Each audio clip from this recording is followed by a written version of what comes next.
रोखठोक, बेधडक आणि नेमक्या घडामोडींचा अचूक वेध घेणारं एकमेव विजनरी बातमीपत्र विन टीव्ही मराठी। पावसाचा जोर वाढला। मुरगुड कोरणी बंधारा व मुरगुड वाघापूर मार्ग पाण्याखाली। सरपिराजीराव तलावाकडे पाण्याचा प्रवाह सुरू।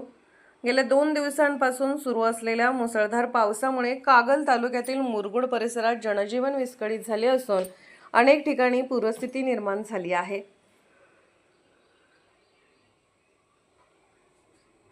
मुरगुड कुरणी बंधाऱ्यावरून पाणी वाहू लागल्याने मुरगुड कुरणी भडगाव मार्ग वाहतुकीसाठी बंद करण्यात आला आहे। त्यानंतर संध्याकाळपर्यंत मुरगुड वाघापूर मार्गही पुराच्या पाण्याखाली गेल्याने या मार्गावरील वाहतूक पूर्णपणे ठप्प झाली। दिवसभर सुरू असलेल्या संततधार पावसामुळे मुरगुड वाघापूर रस्त्यावर पाण्याची पातळी झपाट्याने वाढत गेली। सायंकाळपर्यंत या मार्गावर तब्बल 4 फूट पाणी साचल्याने प्रशासनाने खबरदारीचा उपाय म्हणून वाहतूक बंद केली। त्यामुळे कुरणी आणि वाघापूर गावांचा मुरगुड शहराशी थेट संपर्क तुटला असून नागरिकांना पर्यायी मार्गाने सुमारे 6 किलोमीटरचा अतिरिक्त प्रवास करावा लागत आहे।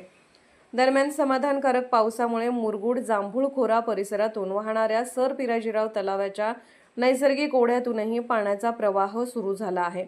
ओढा भरून वाहू लागल्याने सरपिराजीराव तलाव लवकरच भरण्याची आशा निर्माण झाली असून परिसरातील नागरिकांमध्ये समाधानाचे वातावरण आहे। मुरगुड, यमगी आणि शिंदेवाडी या गावांच्या वर्षभराच्या पाणीपुरवठ्यासाठी हा तलाव महत्त्वाचा असल्याने या पाण्याच्या प्रवाहाला विशेष महत्त्व प्राप्त झाले आहे। पुराच्या पाण्यामुळे नदीघाट परिसरातील दत्त मंदिरातही पाणी शिरले। 2019 आणि 2021 मधील महापुराच्या आठवणी अजूनही ताज्या असल्याने नागरिक नदीच्या पाण्याच्या पातळीवर बारकाईने लक्ष ठेवून आहेत। दुसरीकडे पुराच्या पाण्यात लहान मुलांनी भिजण्याचा आनंद लुटल्याचेही चित्र पाहायला मिळाले।